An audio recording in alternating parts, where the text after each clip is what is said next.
요즘에는 누군가를 가리키기 위한 교수법이 특별히 많이들 개발되어지고, 또한 어떻게 하면 사람들에게 정확한 정보들을 잘 전달하고 그것들로 하여금 융복합적인 어떤 창의적인 학습 활동을 할 수 있도록 할 것인지에 관해서 많은 교수법들이 개발되어지고 있습니다. 예전에는 가르치는 교수법이었다고 한다면 이제 학생들로 하여금 스스로 생각하고 무엇인가를 찾아갈 수 있는 그러한 교수법들이 탁월하게 개발되어지고 있는 것을 볼 수가 있습니다.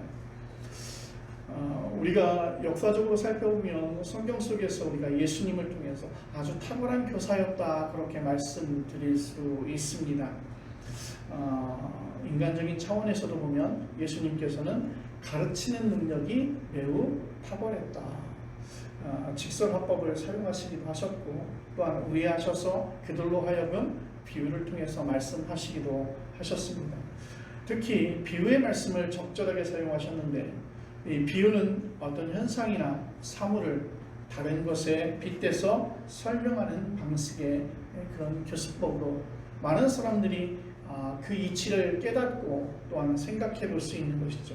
우리가 성경 말씀 예를 들어서 보면 마태복음 13장에 여러 가지 비유의 말씀이 기록되어지고 있는데, 씨 뿌리는 자의 비유, 또 겨자씨의 비유, 누룩의 비유, 밭에 묻힌 보아의 비유나 진주장사 비유, 또 그물의 비유 등 여러 가지 비유의 말씀을 예수님께서는 많이 하셨던 것으로 볼 수 있는데, 그 비유의 내용들은 굉장히 다른 것이지만 그 비유의 가장 중요한 주제는 주로 하늘나라에 관하여 설명하셨던 것을 볼 수가 있는데, 오늘 설교 본문 속에서도 비유가 우리에게 들려주고 있습니다. 36절 말씀은 이렇게 시작합니다. 너희는 마치 그 주인이 혼인집에서 돌아와 문을 두드리면 곧 열어주려고 기다리는 사람과 같이 되라. 그렇게 말씀하고 있습니다. 이 한 구절만으로도 비유가 그림처럼 다가오고 있는데, 고대 이스라엘에서는 주로 혼인 예식을 밤에 하게 됩니다. 그런데 당시는 시간 개념도 명확하지 않았고요, 사람들이 오가는 교통편도 매우 불편하였기 때문에 혼인 예식의 시작과 그 마치는 시간이 일정하지 않았던 것을 볼 수 있습니다. 그래서 우리가 비유의 말씀을 보면 결혼식에 참여하는 그 신랑을 기다리는 신부의 모습들로 비유도 설명되어지고 있었던 것처럼, 이렇게 하객으로 참석했던 주인이 집으로 돌아올 때, 그러니까 결혼 예식에 참여했다가 그 예식을 마치고 집으로 돌아오는 그 주인에게 문을 열어주려고 한다면 그 집의 종들은 밤새 졸지 않고 기다려야 할 것입니다. 오늘 그 비유가 그 뒤로 이어지고 있습니다. 주인이 이제 돌아왔습니다. 종들이 졸음을 참지 못하고 잠을 잘 수도 있습니다. 너그러운 주인이라면 종들을 이해하겠죠. 왜냐하면 그 시간은 사람이 깨어있는 시간이 아니라 잠자고 있어야 하는 시간이기 때문에 그것을 너그러운 주인이라면 이해할 수 있을 것입니다만은 인색한 주인이라면 화가 나겠죠. 그래서 주인을 기다리는 그 종들의 모습과 또한 주인에게 문을 열어주는 그런 모습을 비유로 설명하는데, 오늘 문을 열어줬느냐 아니면 잠을 자지 않고 기다리고 있었느냐라고 하는 것이 이 비유에서는 그렇게 중요한 문제로 삼아지지 않습니다. 그런데 여기서 우리가 주의해서 보아야 될 것은 종들이 깨어있을 때, 그러니까 종들이 주인이 결혼 예식에 참여했다가 돌아오는 그 시간까지 졸리겠지만 그 졸음을 쫓아내며 그 주인이 오기를 앙망하며 기다리며 주인이 올 때까지 깨어있을 때 벌어지는 놀라운 이야기를 오늘 우리에게 들려주고 있습니다. 37절 말씀에 보면 이렇게 성경은 말하고 있습니다. 주인이 와서 깨어있는 것을 보면 그 종들은 복이 있으리로다. 내가 진실로 너희에게 이르노니 주인이 띠를 띠고 그 종들을 자리에 앉히고 나와 수종들리라. 아멘. 주인이 띠를 띠고 종들에게 수종을 든다는 말씀을 오늘 하고 있습니다. 여러분, 수종을 든다는 말은요, 대표적인 말로 발을 씻긴다는 말이에요. 이것은 뭐냐면 팔레스타인 사람들이 보통 그 길을 걸을 때 비포장 도로에서 걷기 때문에 그 샌들에 많은 먼지가 묻어 있어요. 그래서 주인이 돌아오면 그 종들이 제일 먼저 하는 일이 뭐냐면 주인의 샌들을 벗기고 주인의 발을 물로 씻겨주는 일. 이것을 보통 수종든다고 하는 것입니다. 여러분, 이 일은 원래 종이 주인에게 하는 것이었습니다. 실제로 종의 발을 씻기는 주인은 사실 존재하지 않습니다.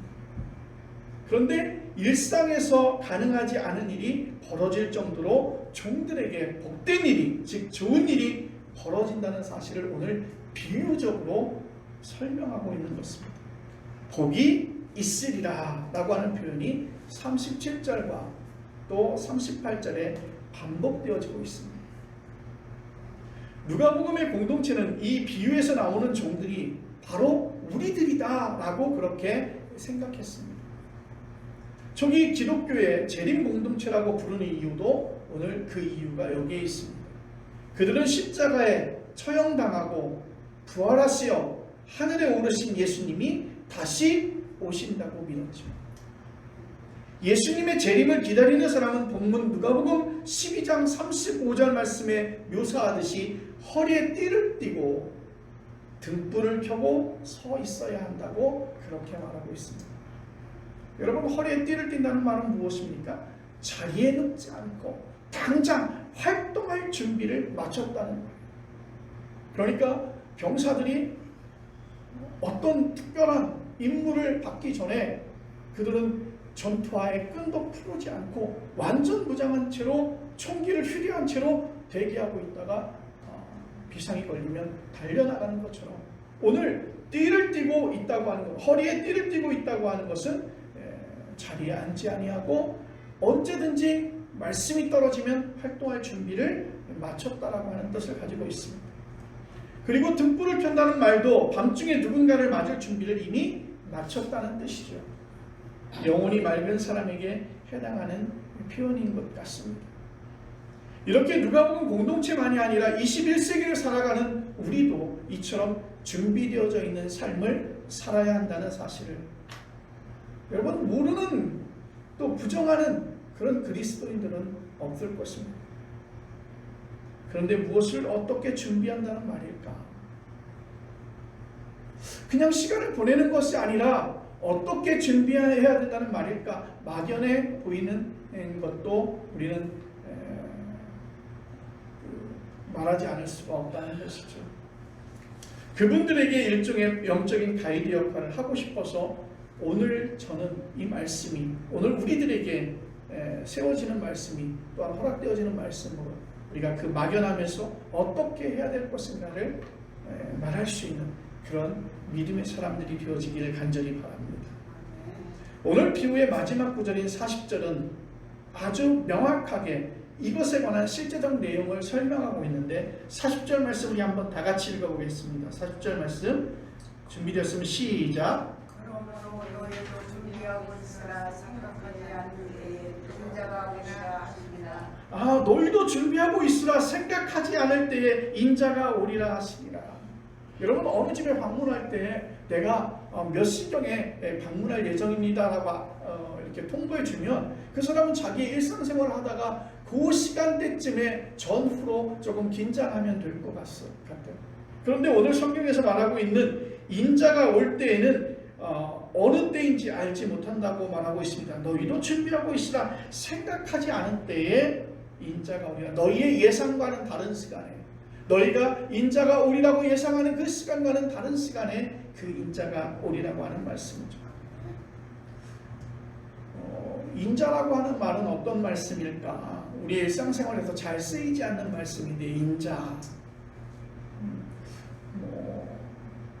인자로운 사람은 적이 없다. 인자무적 그런 말씀도 있는데 헬라어에서 보면 호, 휘오스, 투, 안트로프 이것은 뭐냐면 사람의 아들이라고 하는 표현이에요.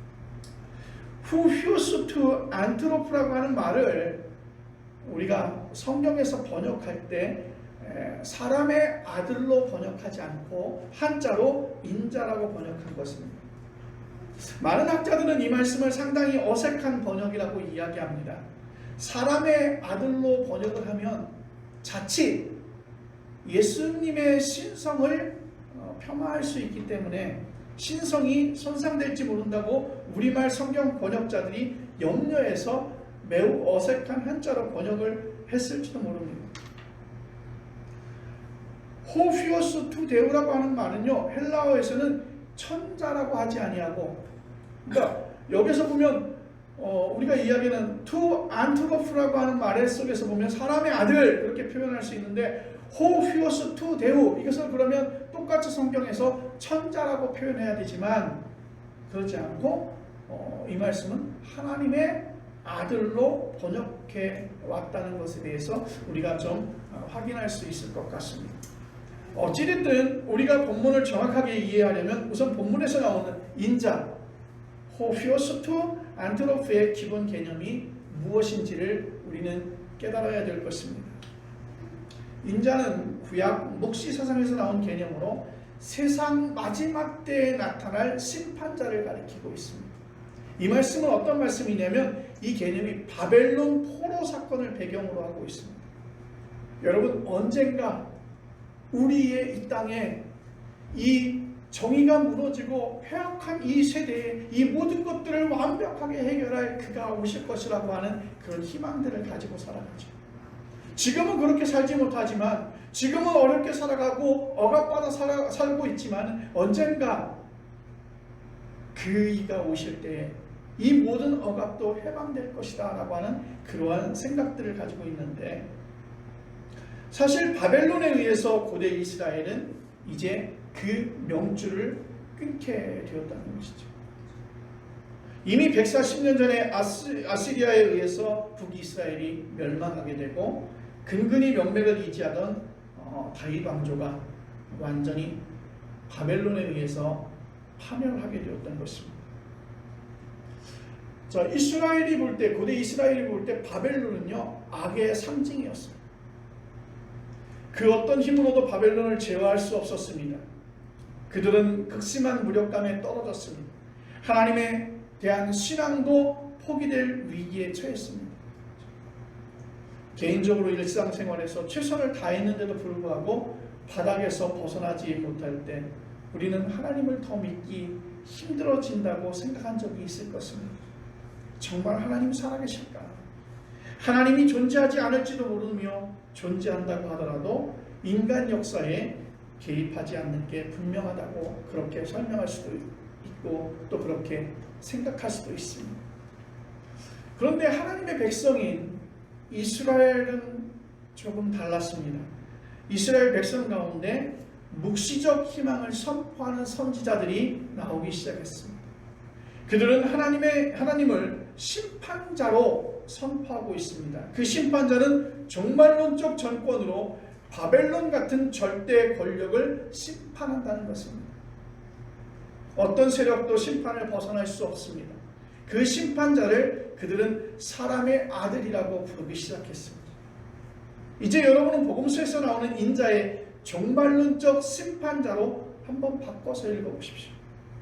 예수님의 제자들과 초기 그리스도인들은 예수 그리스도를 통해서 종말론적 생명을 얻는다고 믿었기에 과감하게 예수님을 하나님의 아들, 또 사람의 아들, 인자라고 불렀습니다. 자, 이렇게 인자의 개념은 고대 이스라엘 바벨론 제국 경험에서 나왔다고 말씀을 드렸는데 그것에 관한 설명이 조금 더 필요하겠죠. 세계 고대사에서 나오는 바벨론 제국은 당시의 패권 국가였습니다. 지금으로 말하면 미국과도 같은 힘을 가지고 있는 전 세계를 아우를 수 있는 그러한 패권 국가였습니다. 그들이 말하는 것이 정의였고 그들은 세상을 지배하고 세상을 심판할 수 있는 능력을 가지고 있는 정말 강력한 국가였습니다. 세상에서 살아가려면 바벨론 제국의 말을 들어야만 했습니다. 바벨론의 법을 지켜야 하고 그들의 국가 이데올로기를 따라야만 했습니다. 그런데 그렇게 잘 나가던 그렇게 무너지지 않을 것 같던 그렇게 강력했던 바벨론이 페르시아에 의해서 멸망할 줄 누가 알았겠습니까? 성경은 모든 국가, 모든 체제, 모든 문명이 하나님의 심판 아래 놓인다고 말씀하고 있습니다. 지난 역사에서 심판받지 않은 국가는 없습니다. 우리 대한민국도 심판받게 될 것입니다. 심판하는 자, 그를 바로 인자, 즉 사람의 아들이라고 오늘 성경은 우리에게 들려주고 있습니다. 하나님의 심판을 국제정치로만 생각하지 마십시오. 소시민으로 사는 우리들에게도 그 하나님의 심판에서 우리는 자유롭지 않다는 것입니다. 지금 우리의 삶이 매우 소비 중심의 사회를 살고 있습니다. 너무 많이 먹고 너무 많이 입고 너무 많이 마신다는 것이죠. 언젠가 말씀드렸던 것처럼 향연을 즐기던 로마 시대 귀족들이 배불리 먹다가 더는 먹을 수 없어서 옆방에 가서 다시 먹었던 음식을 토하고 다시 돌아와서 먹는 행태와 같이 비슷한 일이 지금도 우리 가운데 벌어지고 있습니다.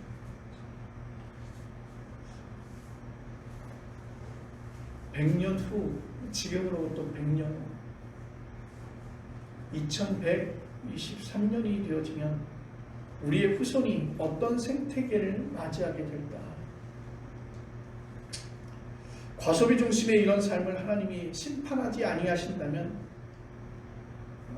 하나님은 하나님이 아닐 것입니다. 어떻게 심판하실까요? 그것을 구체적으로 아는 사람은 없습니다. 성경의 가르침에 따라서 이렇게 말씀드릴 수는 있습니다. 과잉 소비 행태가 이미 하나님의 심판일지 모른다. 그런 행태는 곧 영혼의 만족이 없다는 뜻이십니다. 하나님의 심판을 각오합니다. 역설적으로 하나님의 심판만이 구원의 유일한 기회가 될 것 같습니다. 심판이 있어야만 인간 중심, 자기 중심의 삶에서 우리는 해방될 수 있다는 것이죠. 이런 점에서 인자가 온다는 말이야말로 우리에게는 놀라운 복음의 말씀입니다.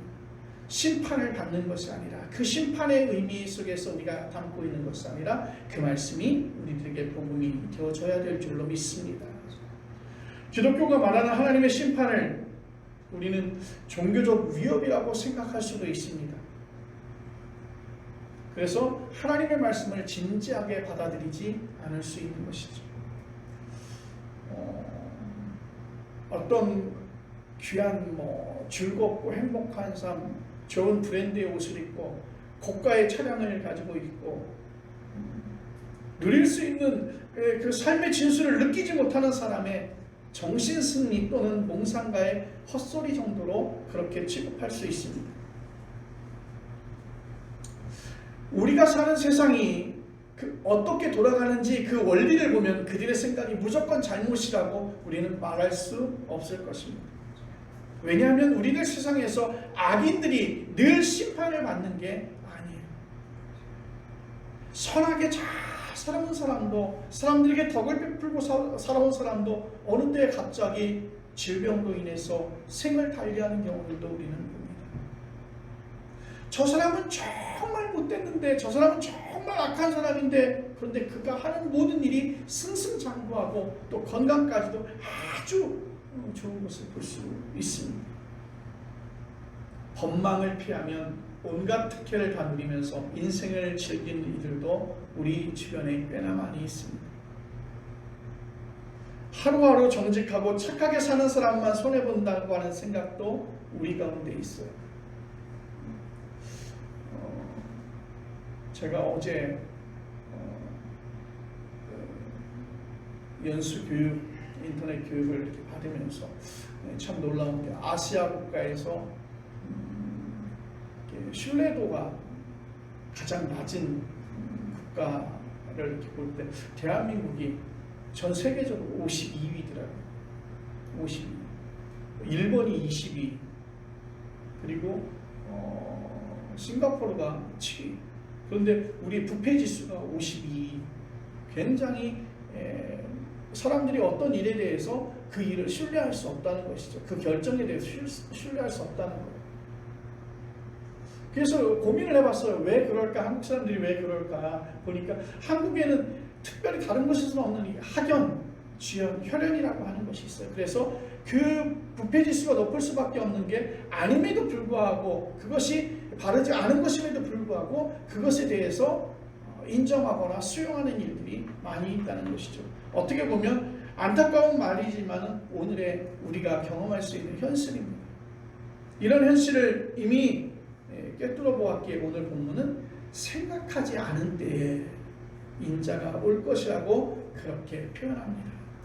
생각하지 않은 때라고 하는 표현을 저는 이 말씀 속에서 두 가지 사실을 이야기하고 있다고 생각합니다. 그 첫 번째, 우리가 행복한 삶이라고 여기는 실제는 행복한 삶이 아닐 수 있다는 것입니다.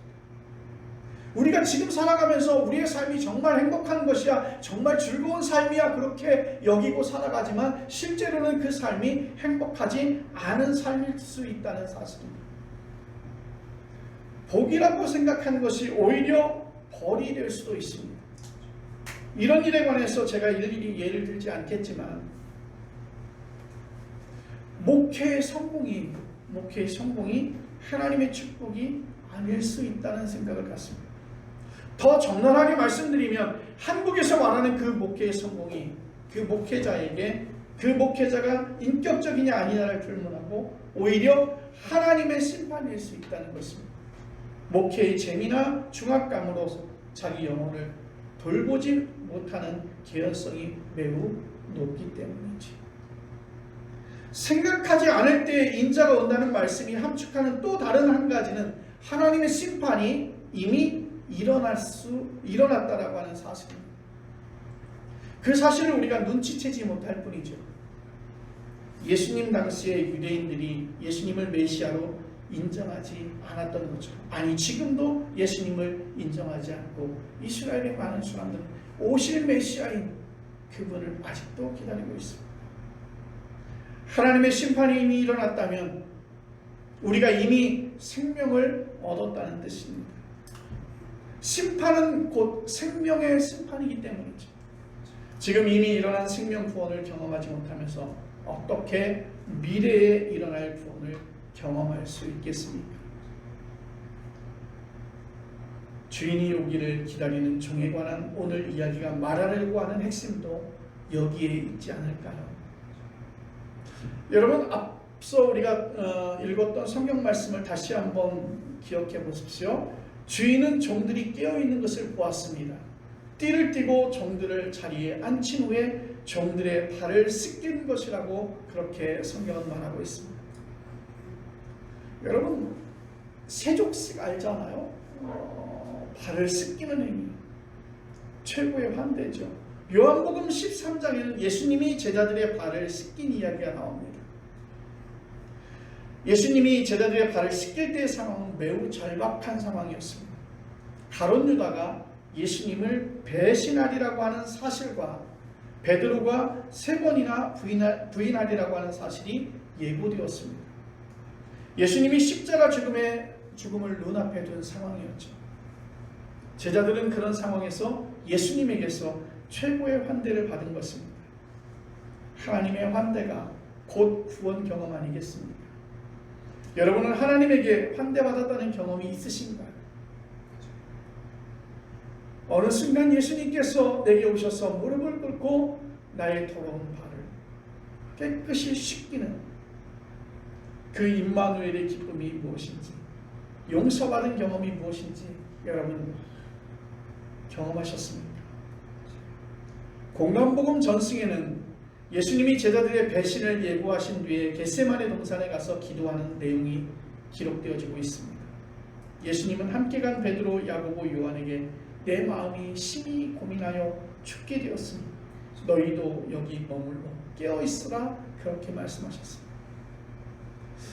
인간적인 모습이 그대로 나옵니다. 36절에 보니까 기도 내용이 나오는데 나의 원대로 마옵시고 아버지의 원대로 하옵소서라고 하는 단서를 달기는 했지만 십자가 처형이라고 하는 운명에서 벗어나게 해달라고 간곡하게 예수님은 하나님께 기도합니다. 다른 말로 표현하면 죽고 싶지 않다는 것이죠. 그 고난의 길을 가고 싶지 않다는 것이에요. 그것이 사람이 가지고 있는 마음이죠. 만약 예수님께서 그 이 죽음을 초연하게 받아들이셨다면 오히려 우리가 예수님과 거리가 굉장히 멀어졌을 것이라고 생각이 되어집니다. 우리와 똑같이 이 잔을 내게서 옮기시옵소서. 우리는 거기에서 예수님의 인간적인 모습을 볼 수 있습니다. 우리가 죽은 그 자리에 그분이 함께 하신다는 뜻이잖아요. 하나님의 사랑에 대한 경험이야말로 구원 경험이 아닐까. 그래서 요한복음 기자는 예수님을 믿는 자는 죽어도 살겠고 살아서 믿는 자는 영원히 죽지 않는다고 말씀하고 있습니다. 담대하게 선포한 게 아닐까요? 이 사실을 믿었던 예수님의 제자들은 이미 지금 여기서 인자를 생명의 심판자로 경험하지 않았을까? 저는 이 대목에서 정말 중요한 사실이 있습니다. 생명의 심판자인 인자를 경험한 사람은 그것으로 끝나는 게 아니라 지금도 여전히 인자를 기다리고 있다는 사실이 그것이라는 것이죠. 하나님을 조금이라도 맛본 사람은 벌이 꿀을 찾듯이 그 맛을 따라가서 그 맛을 본다는 것입니다. 여러분, 진리는 알면 알수록 더 가까이 가게 되고 모르면 아예 가까이 갈 생각도 하지 않는다는 것이죠. 인자를 지금도 기다린다고 하는 말은 하나님의 구원이 자기의 삶에서 지금 어떻게 일어나는지, 죄와 죽음에서 어떻게 해방되는지를 점점 더 갈망한다는 뜻입니다. 주인이 돌아올 때 문을 열어주려고 기다리는 종의 심정으로 살아가시기를 간절히 바랍니다. 이런 사람에게는 삶이 지루하지 않습니다. 세상의 당근이 매료되지 않고 채찍에 위축되지도 않습니다.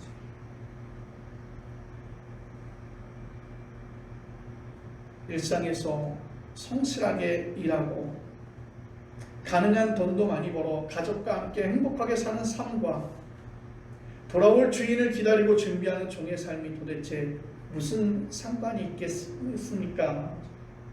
세상이 말하는 행복한 삶만으로도 자신의 인생이 충분하다고 생각하는 분들은 그렇게 살아도 될 것 같습니다. 그러나 그런 삶으로 만족하지 못하는 분들에게 더 정확하게 말하면 그렇게 일반적인 삶이 결국은 심판을 피하지 못한다는 사실을 내 마음에 든 분이라면 바로 그분이 하나님의 말씀을 전하는 사람들입니다. 하나님의 심판에는 관심이 없다면 굳이 신앙생활을 할 필요도 없겠죠.